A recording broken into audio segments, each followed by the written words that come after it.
parking diri kay itong lisan og headlight.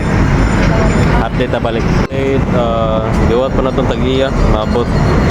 Eh, position sa lisan. Natay usa diri Miosol CBT. Alright. Tawad na, headlight assembly, regilis.